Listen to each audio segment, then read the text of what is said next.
வயலோ வயலோ வயலோ செழிக்க வாழ்வு தந்தானே, வயலோ வாழ்வு தந்தானே.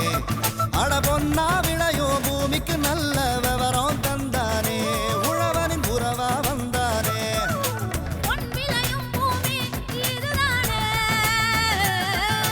வயலோ வயலோ வயலோ செழிக்க வாழ்வு தந்தானே, வயலோ வாழ்வு தந்தானே. அட பொன்னா விளையோ பூமிக்கு நல்ல விவரம் தந்தானே, உழவனின் உறவா வந்தானே. தந்தன தந்தன தன தந்தானே, மங்களம் பொங்கிட துணை வந்தானே. தந்தன தந்தன தன தந்தானே, மங்களம் பொங்கிட துணை வந்தானே. வணக்கம் வேளாண் பெருமக்களே, இன்றைய பொன் விளையும் பூமி நிகழ்ச்சியில் முதலில் வருவது வேளாண் செய்திகள், வேளாண் சந்தை நிலவரம், வேளாண் வானிலை. தொடரும் வேளாண் தொழில்நுட்ப பகுதியில் தேனீ வேளாண்மைக்கு நண்பன் குறித்து மதுரை மாவட்டம் வேளாண் அறிவியல் நிலைய பூச்சியல் துறை உதவி பேராசிரியர் முனைவர் பி உஷாராணி அவர்கள் தரும் விளக்கத்தினை காணலாம். இனி வருவது வேளாண் செய்திகள்.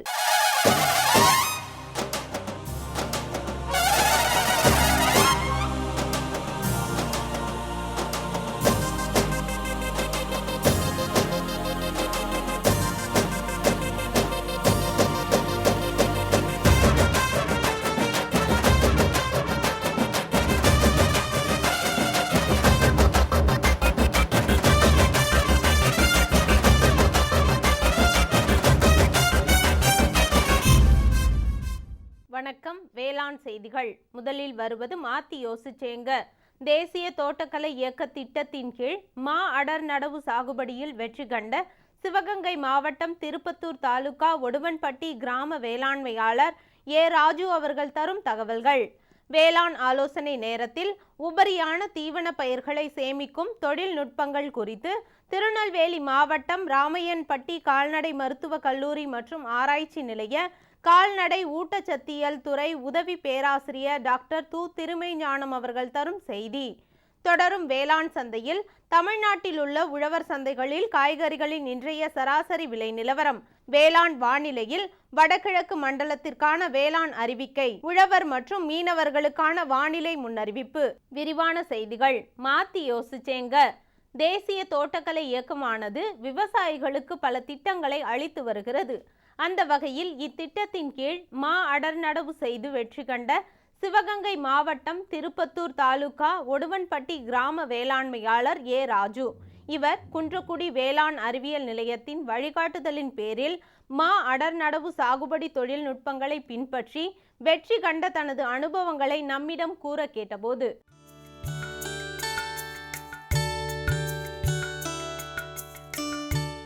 இந்த தோட்டக்கலையிலேருந்து தோட்டக்கலையினுடைய அதிகாரிகள் எங்களுக்கு சிபாரிசு சொன்ன காரணத்தினால தான் இந்த மாங்கன்றை வந்து நாங்கள் கிட்ட நடுறதுக்கு அவங்களுடைய முழு முயற்சியில் நாங்கள் நட்டோம். எல்லாம் முந்தைய காலங்களில் வந்து 25 அடி 30 அடிக்கு ஒரு நடவு செஞ்சு பண்ணாங்களாம். இப்போ வந்து சமீப காலத்தில் வந்து தோட்டக்கலையினுடைய அறிவுரையின் பேரில் வந்து நேமத்திலேருந்து கன்று வாங்கி சுமார் 1 ஏக்கரில் சுமார் 130 கன்று இதில் நட்டுருக்கான். இந்த கன்று நட்டு கிட்டத்தட்ட இப்போ ஒரு 4 ஆண்டு காலம், நெருங்கி 4 ஆண்டு, இந்த காத்தியலோட இந்த டிசம்பரில் 4வது ஆண்டு நடக்குது.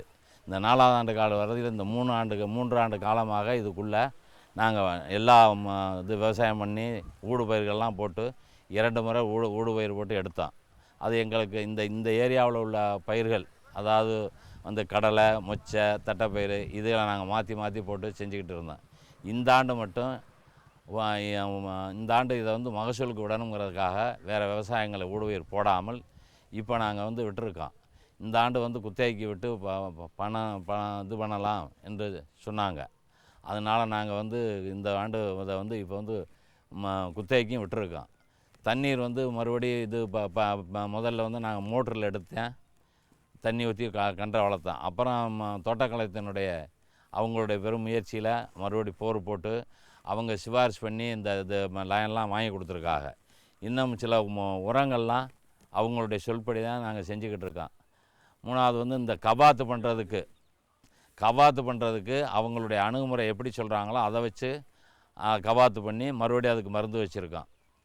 மறுபடியும் இதில் வந்து ஆண்டுதோறும் இது வந்து கூடுதலான வருமானம் கிடைக்கும்னு அவங்களுடைய ஆலோசனையில் நாங்கள் அதை கொஞ்சம் கூடுதலாக பராமரிச்சுக்கிட்டு இருக்கோம். மறுபடியும் இந்த இப்போதைக்கு அதாவது அவங்க சொல்கிற டைங்கெல்லாம் நாங்கள் வந்து அவங்க என்ன மருந்து கொடுக்குறாங்களோ அதெல்லாம் நாங்கள் மருந்து அடிக்கிறோம். நேமத்திலேருந்து கன்று வாங்கிட்டு வந்தோம். 3க்கு 3 3 அடி அகலம் 3 அடி ஆழத்தில் கண்ணுக்கு அளந்து கொடுத்தாங்க. நாங்கள் வந்து குழி பறித்து அதை அப்படியே வச்சு தொழு உரம் உள்ள, அதாவது வந்து இந்த ஜானங்கள்லாம் போட்டு உள்ள இது பண்ணி வச்சு மறுபடியும் அந்த கண்ணில் வந்து இது படாமல் பவுட்ரு, அதாவது செவன் பவுட்ருன்னு ஒன்று போட்டு தான் வைக்க சொன்னாங்க. அந்த மாதிரி போட்டு நாங்கள் வச்சு இது பண்ணி பராமரித்தோம். அப்புறம் வந்து தண்ணீர் வந்து 8 நாளைக்கு ஒருக்கா, அதாவது வந்து கொஞ்சம் குறுகிய அளவு தண்ணி விட்டால் போதும். அதனால் அவங்க வந்து நாங்கள் குடத்தில் வச்சு ஒரு 15 லிட்டர் தண்ணி 20 லிட்டர் தண்ணின்னு சொல்லி ஒரு அளவு வச்சு ஒரு வாரத்துக்கு ஒரு முறை 2 முறை விட்டு கண்ணை உண்டாக்கி கண்ணு பெருசாக வந்ததுக்கு பின்னாடி தான் இதே போர் தண்ணி தான் வேணும், நீ பத்தாதுன்னு சொன்னதுக்கு பின்னாடி தான் மறுபடியும் போருக்கு ஏற்பாடு பண்ணுங்கன்னு சொன்னாங்க. அவங்களுடைய முயற்சியும் எங்களுக்கு கூடுதலாக இருந்ததுனால இந்த கரண்ட்டுக்கெல்லாம் வந்து உடனடியாகவே அப்ளை பண்ணி அவங்களும் வாங்கி கொடுத்து எங்களுக்கு போர் போடுறதுக்கு நாங்கள் எங்களுடைய செலவழித்தாலும் அவங்களுடைய அதிகாரிகளுடைய ஒத்துழைப்பு எங்கள்கிட்ட கூட இருக்கிறதுனால எங்கள் கண்ணை நாங்கள் சராசரியாக பராமரிக்கிறதுக்கு ஒரு வாய்ப்பு இருந்துச்சு. இந்த காலகட்டங்களில் வந்து இன்றைக்கி வந்து 25 அடி 30 அடின்னு அந்த காலங்களில் போட்டதுனால வந்து மகசூல் அதிகமாக பெற முடியலை, வாழ்க்கை தரத்தையும் உயர்த்துக்கிற முடியலை. இன்றைக்கி அதிகாரிகளுடைய நம்ம சிபாரிசு பேரில் இடத்த, அதாவது அளவை குறைச்சி செடிகளை நம்ம அதிகமாக நடுறதுனால நம்ம விவசாயத்துக்கு அதிகமாக மகசூல் கிடைக்குங்கிற ஒரு நம்பிக்கையும், இதே ஒரு ஏக்கரில் வந்து நாங்கள் வந்து கடலை போட்டோம்னாக்க கிட்டத்தட்ட ஒரு 5000 10,000க்கு தான் வரும். இன்றைக்கி இந்த ஒரே ஏக்கரில் அவங்களுடைய முயற்சியை நாங்கள் எங்களுடைய முயற்சி பண்ணி பண்ணுறதுனால அடுத்தவங்களுக்கும் இது வந்து இன்றைக்கி கிட்டத்தட்ட ஒரு வருஷத்துக்கு ஒரு 50,000 வருமானம் வரத்துக்கூடியான ஒரு வாய்ப்பை ஏற்படுத்தி கொடுத்துருக்காங்க. அதை வந்து நம்ம அதுக்கு மேலே நம்மளுடைய முயற்சி பண்ணி நம்ம அந்த மரங்களை நல்லா வளர்த்தோமானால் அது ஆண்டாண்டு கூடிக்கிட்டே வரும். தென்னை மரங்கள் மாதிரி இதுவும் கூடுறதுக்கு வாய்ப்பு கூட இருக்குது. ஆனால் காலப்போக்கில் தென்னை மரத்தை விட இது வந்து ஒரு அதிக மகசூல் பெறுங்கிற நம்பிக்கையில் எல்லா விவசாயிகளும் செஞ்சாங்கனாக்க எல்லாருமே வாழ்க்கை தரத்தில் முன்னுக்கு வந்துடலாம். இடம் சுருக்கமாக இருக்கவங்க மாங்கன்று வளர்த்து பண்ணுறதுக்கு நல்ல வாய்ப்பு. அதிகாரிகளுடைய ஒத்துழைப்போடு நம்ம அணுகுமுறையோடு பண்ணோம்னாக்க நிச்சயமாக நம்ம வாழ்க்கை தரத்தை கூட்டிக்கிறதுக்கு நல்ல ஒரு முன்னோடியாக இருக்கும். இனி வருவது வேளாண் ஆலோசனை நேரம்.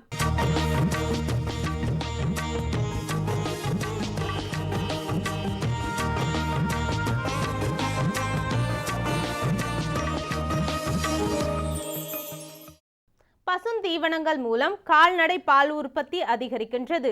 ஆனால் கோடை காலங்களில் பசுந்தீவன பற்றாக்குறை ஏற்படுகிறது. பருவ காலத்தை பொறுத்து பசுந்தீவனங்களின் இருப்பு மற்றும் துணை பொருட்களை பொறுத்து பசுந்தீவனத்தை சேமித்து வருடம் முழுவதும் அளிக்கலாம்.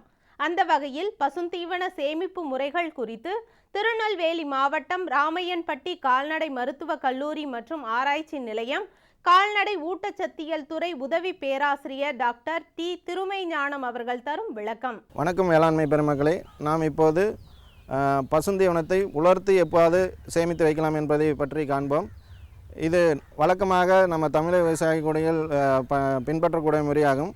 ஆனால் இதில் ஒரு சில வேதியியல் பொருட்களான யூரியா அல்லது உப்பு கரைசலை சேர்த்து பதப்படுத்துவதன் மூலம் அதனுடைய ஊட்டச்சத்துக்களை நாம் அதிகரிக்கலாம். பொதுவாக விவசாய பெருமக்கள் கால்நடைகளுக்கு பசுந்தீவனங்களை வயல்களிலேயே நன்றாக அறுவடை செய்து, அதாவது பசுந்தீவனம் உள்ள நிலையிலே கதிர்கள் முற்றிய நிலையிலே அறுவடை செய்து நாம் நன்றாக வயலில் உலர்த்தி கொள்ள வேண்டும். அதனுடைய ஈரப்பதம் 10% மட்டும் இருக்குமாறு பார்த்து வேண்டும். அதாவது அதனுடைய உலர் எடை 90% இருக்குமாறு பார்த்து கொள்ள வேண்டும். பசுந்தீவனத்தை நன்கு உலர்த்திய பின் கட்டுக்கட்டாக குவிக்க வேண்டும்.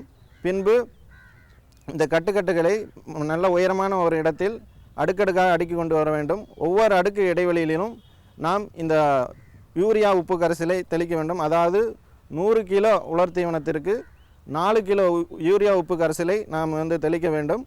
இது ஒவ்வொரு அடுக்கு இடைவெளியிலும் நன்றாக தெளித்த பின்பு மேலே நன்றாக பாலித்தீன் பைகளை கொண்டு மூடுவதன் மூலம் மழை தண்ணீர் உள்ளே வராமல் நாம் தடுக்கலாம்.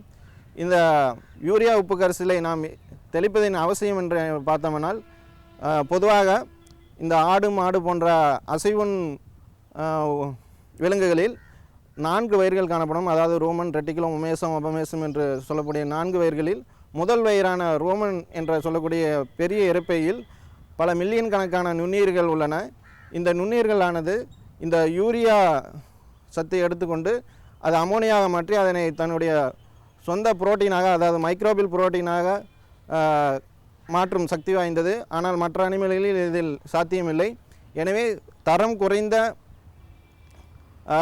உணவுப் பொருட்களை நல்ல தரம் வாய்ந்த நல்ல புரதச்சத்து அதிகமுள்ள உணவாக கால்நடைகளுக்கு இது ஒரு சிறந்த முறையாகும். இதை ஒரு நன்றாக பதப்படுத்தி ஒரு 21 நாட்களுக்கு நல்லா பதப்படுத்த பின்னால் நாம் தீவனமாக அளிக்கலாம். எனவே இந்த எளிய வகையான முறைகளை பின்பற்றி விவசாயிகள் கால்நடைகளுக்கு அனைத்து காலங்களிலும் நல்ல சத்தான உணவுகளை வழங்கி பால் உற்பத்தி பெருக்கி லாபகரத்தை ஈட்ட என்று அன்புடன் கேட்டுக்கொள்கிறேன். விளம்பர இடைவேளைக்கு பிறகு வேளாண் செய்திகள் தொடரும். சரிங்க சரிங்க. இவ்ளோ நேரம் சிரிச்சு யார்கிட்ட பேசிட்டு இருந்தீங்க?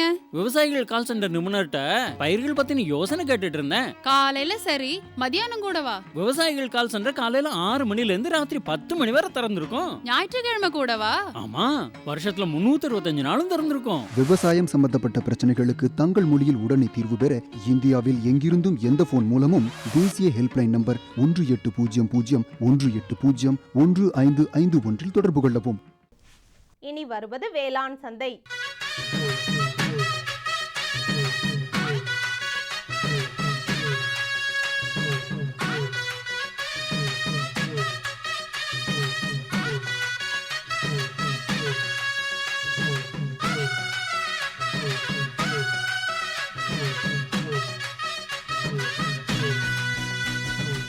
வேளாண் சந்தையில் தமிழ்நாட்டில் உள்ள உழவர் சந்தைகளில் காய்கறிகளின் இன்றைய சராசரி விலை நிலவரம். கத்தரிக்காய் 1 கிலோ 47 ரூபாய்க்கும், வெண்டைக்காய் 1 கிலோ 39 ரூபாய்க்கும், அவரைக்காய் 1 கிலோ 32 ரூபாய்க்கும், சின்ன வெங்காயம் 1 கிலோ 29 ரூபாய்க்கும், பெரிய வெங்காயம் 1 கிலோ 28 ரூபாய்க்கும், பச்சை மிளகாய் 1 கிலோ 39 ரூபாய்க்கும், தக்காளி 1 கிலோ 12 ரூபாய்க்கும், கறிவேப்பிலை 1 கிலோ 47 ரூபாய்க்கும், கொத்தமல்லி 1 கிலோ 40 ரூபாய்க்கும், புதினா 1 கிலோ 43 ரூபாய்க்கும் விற்பனை செய்யப்பட்டது. இனி வருவது வேளாண் வானிலை.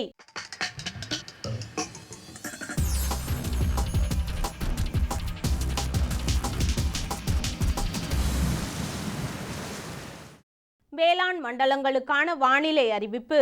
வடகிழக்கு மண்டல மாவட்டங்களான திருவள்ளூர், காஞ்சிபுரம், சென்னை, வேலூர், திருவண்ணாமலை, விழுப்புரம் ஆகிய மாவட்டங்களில் காற்றின் வெப்பநிலை அதிகபட்சமாக 29 டிகிரி செல்சியஸ் ஆகவும் குறைந்தபட்சமாக 20 டிகிரி செல்சியஸ் ஆகவும், காற்றின் ஒப்பு ஈரப்பதம் 57.7% காற்றின் வேகம் மணிக்கு 3.2 கிலோமீட்டராகவும், மண்ணின் ஈரப்பதம் 15 சென்டிமீட்டர் ஆழத்தில் 22.4%, மண்ணின் வெப்பநிலை 15 சென்டிமீட்டர் ஆழத்தில் 28.4 டிகிரி செல்சியஸ் ஆகவும், மழையின் அளவு பதிவு இல்லை. சூரிய கதிர்வீச்சு 512.9 கலோரி பெர் சென்டிமீட்டர் ஸ்கொயராகவும், வளிமண்டல அழுத்தம் 1008.7 ஹெக்டா பாஸ்கல் அளவாகவும், இலையின் ஈரப்பதம் மணிக்கு 1.2 இருந்தது. வானிலை முன்னறிவிப்பு. உழவர்களுக்கான வானிலை முன்னறிவிப்பு. தமிழகம் மற்றும் புதுச்சேரியில் பரவலாக மிதமான வானிலையே காணப்படும். மீனவர்களுக்கான வானிலை முன்னறிவிப்பு. பலமான காற்று கிழக்கு வடகிழக்கு திசையிலிருந்து மணிக்கு 45 முதல் 55 கிலோமீட்டர் வேகத்தில் தென் தமிழக கடலோர பகுதிகளில் வீசக்கூடும். இத்துடன் இன்றைய வேளாண் செய்திகள் நிறைவடைந்தன. நன்றி, வணக்கம்.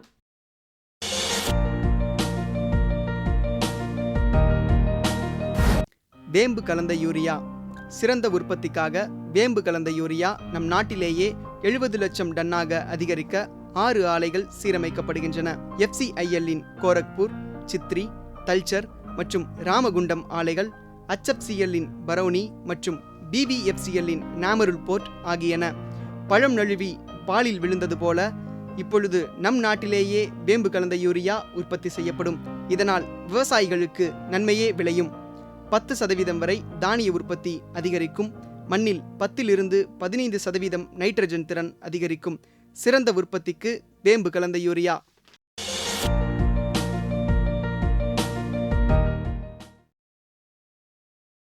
நமது பொதிகையில் வியாழந்தோறும் பிற்பகல் 12:05 முதல் 1 மணி வரை வேளாண் களம் நேரலை நிகழ்ச்சி.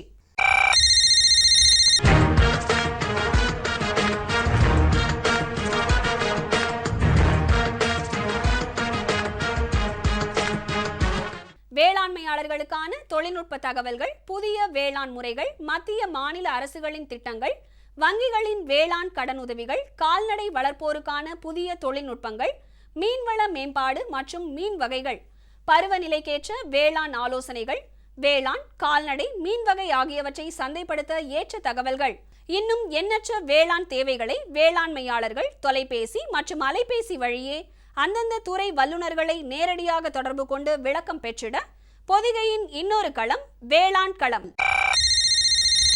நேரலை நிகழ்ச்சி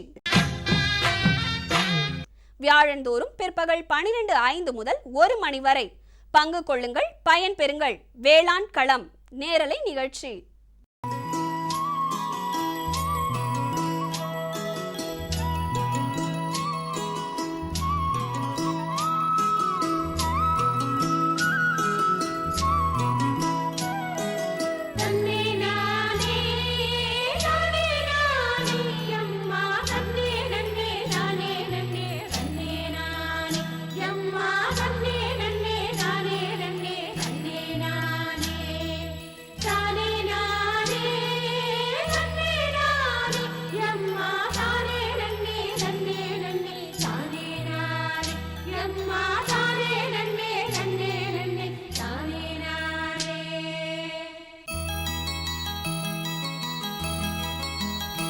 அயல் மகரந்த சேர்க்கை மூலம் பயிரின் மகசூலை கூட்டுவதில் தேனீக்கள் முக்கிய பங்காற்றுவதால் தேனீக்கள் வேளாண் தேவதைகள் எனவும் போற்றுகின்றனர்.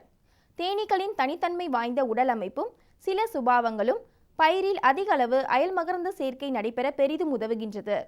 அந்த வகையில் இன்றைய வேளாண் தொழில்நுட்ப பகுதியில் தேனீக்கள் வேளாண்மைக்கு நண்பன் குறித்து விளக்குகின்றார் மதுரை மாவட்டம் வேளாண் அறிவியல் நிலையத்தின் பூச்சியல் துறை உதவி பேராசிரியர் முனைவர் பி. உஷாராணி அவர்கள்.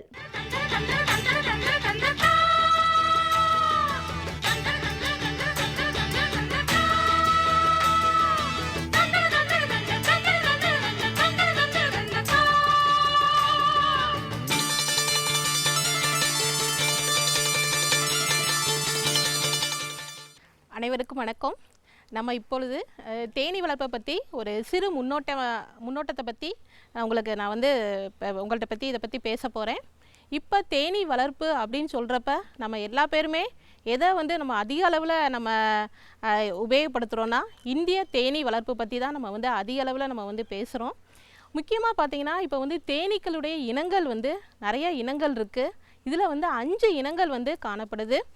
நம்ம இந்த 5 இனங்களில் வந்து என்னென்ன இருக்குன்னா, முதலாவது இருக்கிற தேனீகள் வந்து மலை தேனி, அடுத்த வர தேனீக்கள் கொம்பு தேனி இருக்குது, இதை தவிர கொசு தேனி இருக்குது, அப்புறம் பார்த்திங்கன்னா இந்திய தேனி, இத்தாலிய தேனி, இப்படின்னு சொல்லி உங்களுக்கு 5 வகையான தேனீக்கள் வந்து நம்ம தேனி இனங்களில் வந்து காணப்படுது.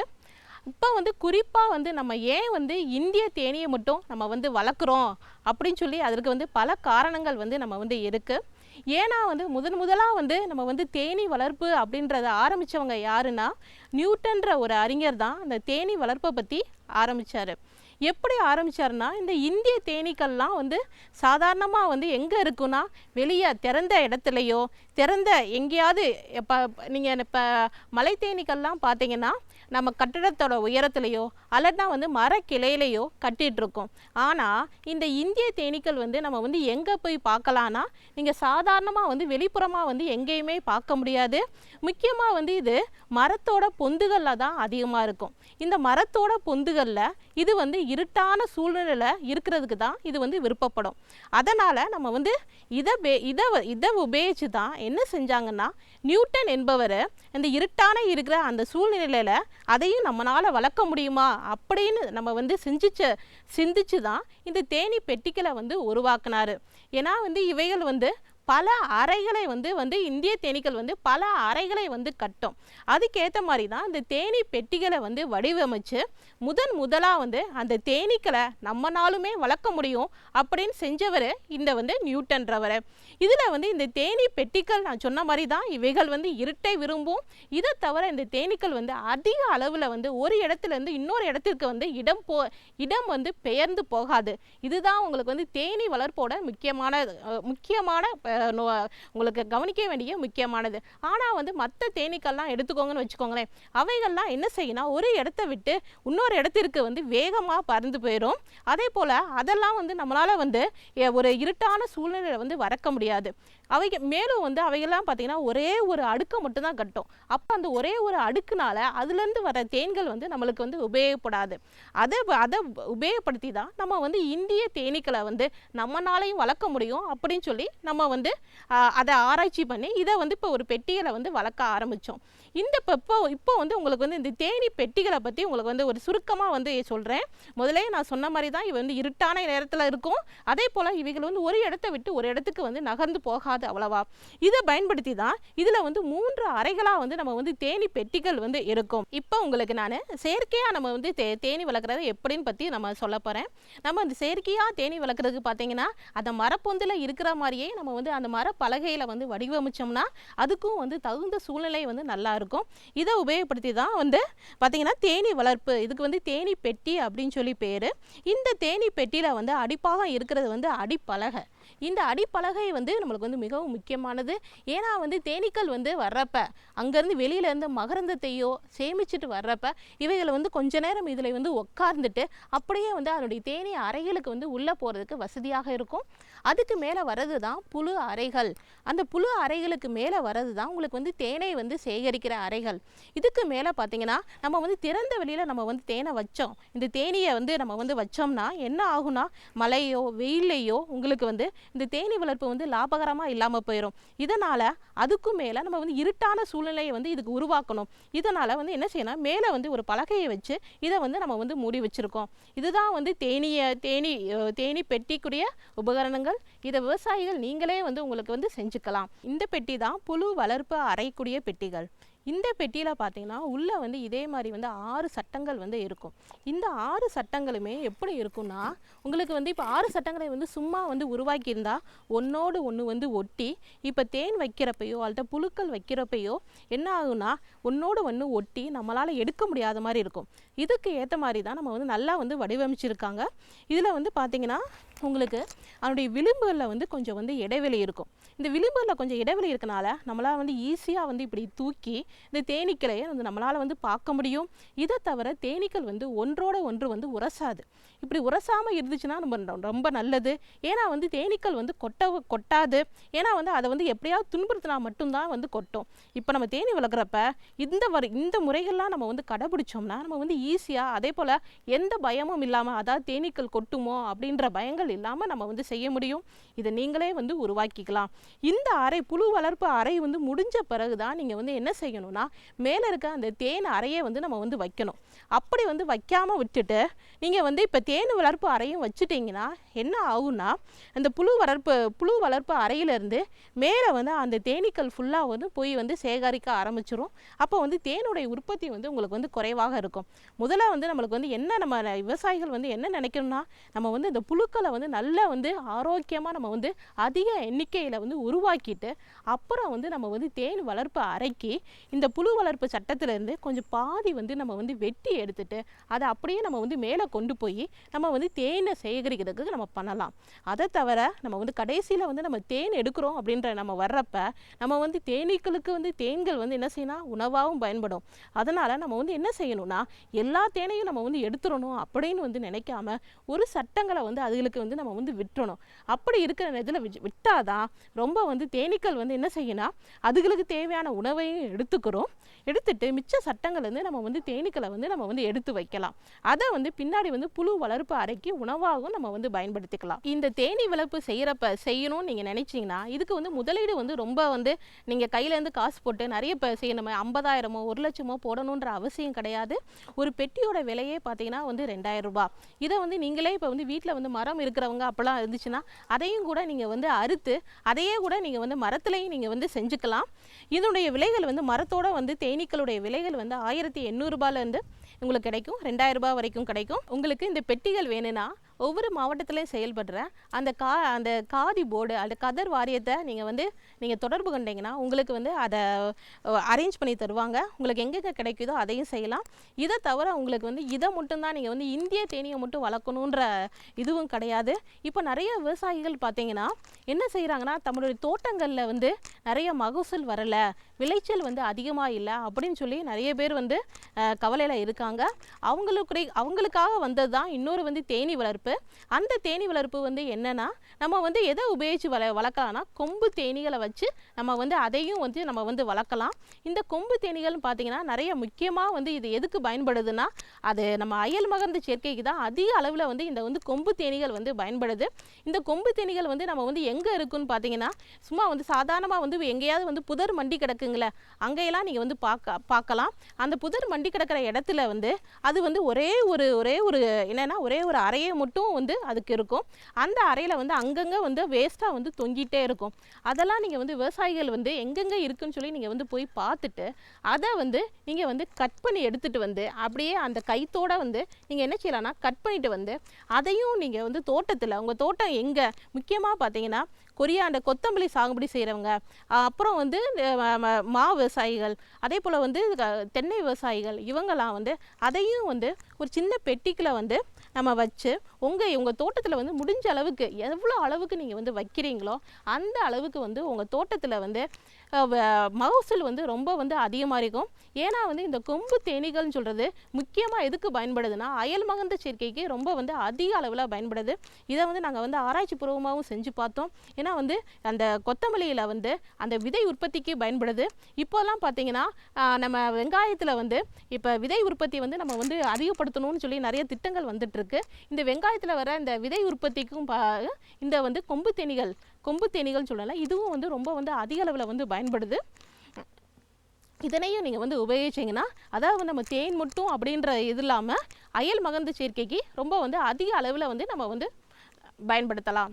ஆகையால் விவசாயிகள் இந்திய தேனீக்களை மட்டுமே நம்ம நம்பிடாமல் இதே மாதிரி கொசு நம்ம அந்த கொம்பு தேனீகள் எங்கெங்கே சும்மா இருக்கும் அந்த தேனீக்களையுமே நம்ம அதையும் ஒரு பெட்டியில் எடுத்து எந்த இடத்திற்கு உங்களுக்கு அதிக மகசூல் தேவைப்படுதோ அந்த இடங்களில் நீங்கள் வச்சிங்கன்னா உங்களுடைய தோட்டங்களில் நிறைய மகசூல் ரொம்ப அதிகரிக்கும். அதனால் நீங்கள் மா விவசாயிகளோ கொத்தமல்லி விவசாயிகளோ அதே போல் நீங்கள் வெங்காய விவசாயிகளோ இதே மாதிரி நீங்கள் இந்த இடத்துலலாம் இந்திய தேனீக்களோட இந்த கொம்பு தேனீக்களையும் வச்சு நிறைய லாபம் பெற்று வளமோடு வாழ கேட்டுக்கொள்கிறேன். இந்தாங்க வேற ஏதாவது போதும். அட இது என்னப்பா இவ்வளவு குறைவா ரசாயனம் வருமா? விவசாயத்தை விட போறீங்களா? விவசாயத்தை இல்ல, அறியாமைய விடுறேன். மண் பரிசோதனை செஞ்சேன். இனிமே அண்ணே எத்தனை அவசியமோ அத்தனை உரம் தான் நிலத்துல போடுவேன். ஆமா விவசாய சகோதரர்களே, இன்றே உங்கள் மாவட்டத்தின் அருகில் உள்ள மண் பரிசோதனை கூடத்தில் உங்கள் மண்ணை பரிசோதியுங்கள். மண் சத்து, ஈரப்பதம், செடி வளர்ச்சியை சரிபார்த்து அவசியத்திற்கு ஏற்றவாறு மட்டுமே சத்துக்களை போடுங்கள். மேலும் சல்பர், ஜிங்க் மற்றும் போரான் போன்ற நுண்சத்துக்களையும் சரிபார்க்க மறவாதீர்கள். ரசாயன உரம் மற்றும் ஆர்கானிக் உரத்தை சரியான முறையில் பயன்படுத்தி நிலவளத்தை பராமரியுங்கள். உற்பத்தியை பெருக்குங்கள், செலவை குறையுங்கள், அந்நிய செலாவணியை சேமிக்க உதவிடுங்கள். கூடவே மெதுவான வேகத்தில் நைட்ரஜனை அளிக்கும் உரங்கள், அதாவது வேம்பு தடவிய யூரியா போன்றவற்றை பயன்படுத்துங்கள். யூரியாவை இலைகளின் மேல் தெளியுங்கள். ஆஹா, நீ நெசமாவே புத்திசாலி ஆயிட்டப்பா. மேலும் விவரங்களுக்கு தொடர்பு கொள்ளவும் மாவட்ட வேளாண் அதிகாரி அல்லது விவசாயி கால் சென்டரை. 9/2/2016 செவ்வாய்க்கிழமை அன்று பொன் விளையும் பூமி நிகழ்ச்சியில் மாத்தி யோசிச்சேங்க. தேசிய தோட்டக்கலை இயக்க திட்டத்தின் கீழ் பப்பாளி சாகுபடியில் வெற்றி கண்ட சிவகங்கை மாவட்டம் திருப்பத்தூர் தாலுகா கானப்பட்டி கிராம வேளாண்மையாளர் கே வெள்ளசாமி அவர்கள் தரும் செய்தி. வேளாண் ஆலோசனை நேரம். நாகப்பட்டினம், மதுரை மற்றும் சிவகங்கை மாவட்ட வேளாண்மையாளர்களுக்கான வேளாண் அறிக்கை. வேளாண் தொழில்நுட்ப பகுதியில் கிராமப்புற வேளாண்மை பணி அனுபவங்கள் குறித்து மதுரை வேளாண்மை கல்லூரி மற்றும் ஆராய்ச்சி நிலைய மாணவர்கள் எஸ். விக்னேஷ்குமார் மற்றும் குழுவினர் தரும் தகவல்கள் ஆகியன இடம்பெறும். மீண்டும் நாளைய பொன் விளையும் பூமி நிகழ்ச்சியில் சந்திப்போம். நன்றி, வணக்கம்.